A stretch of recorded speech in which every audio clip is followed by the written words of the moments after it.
আমাদের নাটকে ভালো মেয়েটা সব শোয়ে সব আগলে রাখে। আমাদের বিজ্ঞাপনে মা অফিস থেকে ফিরেও রান্না করে।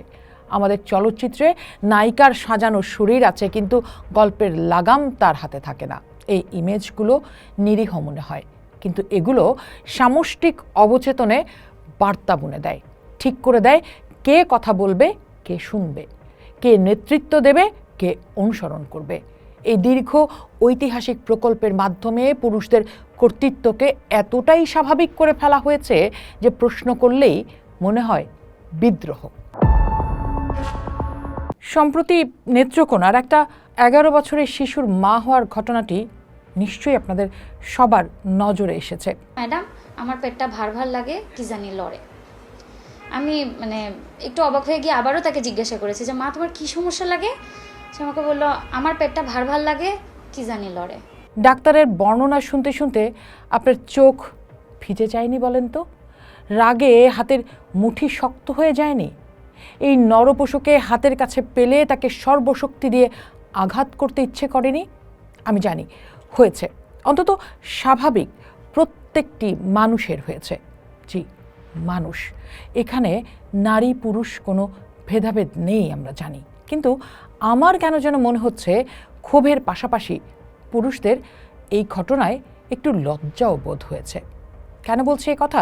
কারণ গোটা ইন্টারনেটে এখন একটা আওয়াজ পাওয়া যাচ্ছে, পুরুষ হওয়ার কারণেই পুরুষদের রোজ ক্ষমা চাওয়া উচিত। টিকটক থেকে টুইটার, ফেসবুক থেকে ইনস্টাগ্রাম, এই ট্রেন্ড ছড়িয়ে পড়ছে দ্রুত। প্রতিক্রিয়া পাল্টা প্রতিক্রিয়ার ঝড় বইছে। ফলাফল যা হওয়ার তাই। পক্ষে বিপক্ষে নানা মত আর আলাপ চলছে। যেমন বাংলাদেশি ইনফ্লুয়েন্সার সালমান মুক্তাদি, যার ফেসবুক পেজে অনুসারীর সংখ্যা 40.5 লাখেরও বেশি। তিনি এই ট্রেন্ড নিয়ে পোস্ট দিয়েছেন। তিনি লিখেছেন পুরুষের ক্ষমা চাওয়া উচিত। এমন স্ট্যাটাসের কমেন্টে একজন সেখানে মন্তব্য করেছেন, নারীদের পুরুষদের প্রতি কৃতজ্ঞ হওয়া উচিত যারা তাদের রক্ষা করে পুরুষদের হাত থেকে। এরপর আমরা দেখলাম সালমান মুক্তাদির মজা করে সেটা নিয়েও আরেকটা স্ট্যাটাস দিয়েছেন। তিনি বলছেন, ভাই তুই কার টিমে ভাই, তুই কেন এইটা করলি? এই স্ট্যাটাসে 42,000 হাহা রিয়েক্ট পড়েছে, কমেন্ট পড়েছে 800-রও বেশি, শেয়ার হয়েছে 2000 বার। সত্যিই তো, কার হাত থেকে বাঁচাচ্ছে পুরুষ? জাতীয় জরুরি সেবা 999-এর তথ্য বলছে, বাংলাদেশে নারী নির্যাতনের অভিযোগের সিংহভাগই আসে ঘরের মানুষের বিরুদ্ধে, স্বামী, বাবা, ভাই, শ্বশুর। বাংলাদেশ ন্যাশনাল উইমেন লয়ার্স অ্যাসোসিয়েশনের গবেষণা বলছে, ধর্ষণের ঘটনায় অভিযুক্ত বা অপরাধীর বেশিরভাগই পরিচিত পুরুষ। রাস্তায় যে উত্ত্যক্ত করছে সে পুরুষ, অফিসে যে হেনস্থা করছে সে পুরুষ, ঘরে যে মারছে সেও পুরুষ। এদিকে বাঁচানোর জন্য কৃতজ্ঞতাও দাবি করছে পুরুষ। এই চক্রের নাম কি? এই চক্রের নাম পুরুষতন্ত্র। সালমান মুক্তাদির পোস্টে যে পুরুষের কথা উল্লেখ করেছেন, তিনি পুরুষতন্ত্রের টেক্সট বুক কমপ্লেক্সে ভুগছেন, যা হলো সেভার কমপ্লেক্স, অর্থাৎ ত্রাণকর্তার মনোভাব। এই মানসিকতা বলে নারীর সবসময় একজন ত্রাণকর্তা দরকার হয়, এবং সেটা অবধারিতভাবেই পুরুষ, এবং সেজন্য নারীকে পুরুষের প্রতি সবসময় কৃতজ্ঞ থাকতে হবে। আপনার কি মনে হয় এটা সহানুভূতি?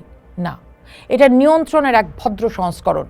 মানে হচ্ছে, আমি বাঁচাই তাই আমাকে মানো। পুরো পিতৃতান্ত্রিক সামাজিক চুক্তিটা এই এক বাক্যে। পিতৃতন্ত্র মানে সেই ব্যবস্থা যেখানে হেটারোসেক্সুয়াল পুরুষ হলো ডিফল্ট মানব। গ্রিক দার্শনিক অ্যারিস্টটল তার বই পলিটিক্সে বলেছেন, পুরুষ প্রকৃতিগতভাবেই উত্তম এবং নারী অধম, এবং একজন শাসন করে এবং অপরজন শাসিত হয়। এই নীতি প্রয়োজন থেকেই সমগ্র মানব জাতিতে প্রসারিত।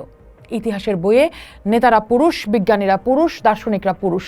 ব্রিটিশ ঔপনিবেশিক আইন নারীকে সম্পত্তি হিসেবে গণ্য করেছে।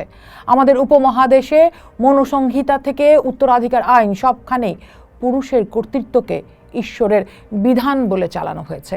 মিডিয়া ও পপ কালচারে এই প্রতিনিধিত্বের রাজনীতিটা খুব স্পষ্ট। আমাদের নাটকে ভালো মেয়েটা সব শোয়ে সব আগলে রাখে। আমাদের বিজ্ঞাপনে মা অফিস থেকে ফিরেও রান্না করে।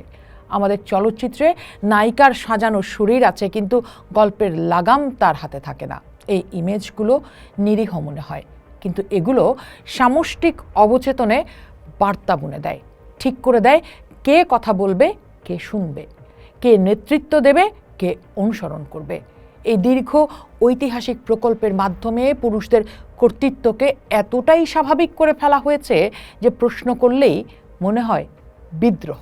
পুরুষ হওয়ার জন্য ক্ষমা চাও, এই ট্রেন্ডটা বোকামি মনে হতে পারে, কিন্তু এর পেছনে যে মেয়েটি রাত 10টায় বাবার ফোন পেয়েছে বাড়ি আয়, যে নারী বেশি যোগ্য হয়েও পুরুষ সহকর্মীকে প্রমোশন পেতে দেখেছে, যে মেয়েটি রাস্তায় ক্যাটকলিংয়ের শিকার হয়ে পোশাক পাল্টাতে ঘরে ফিরেছে, তাদের পঞ্জীভূত ক্ষোভ রয়েছে। এটা ব্যক্তি পুরুষের বিরুদ্ধে অভিযোগ নয়, এটা সেই কাঠামোর বিরুদ্ধে চিৎকার যেটা পুরুষকেও শেখায় দুর্বল হওয়া যাবে না, কাঁদা যাবে না, ভুল করা মানে হেরে যাওয়া। পিতৃতন্ত্র শুধু নারীকে বন্দি রাখে না, এটা পুরুষকেও একটা বিশেষ ছাঁচে ঢেলে ফেলে এবং সেই ছাঁচ থেকে বের হওয়াটাকে লজ্জার বিষয় বানায়। তাই এই ট্রেন্ডটা যখন বলছে ক্ষমা চাও, আসলে সে বলছে এই কাঠামোগত অসমতার প্রতি নজর দাও। আর সে সাহস না থাকলে সেটাই সমস্যার সবচেয়ে বড় প্রমাণ। পোস্ট দেখুন, ভাবুন, করুন, পোস্টের সাথেই থাকুন।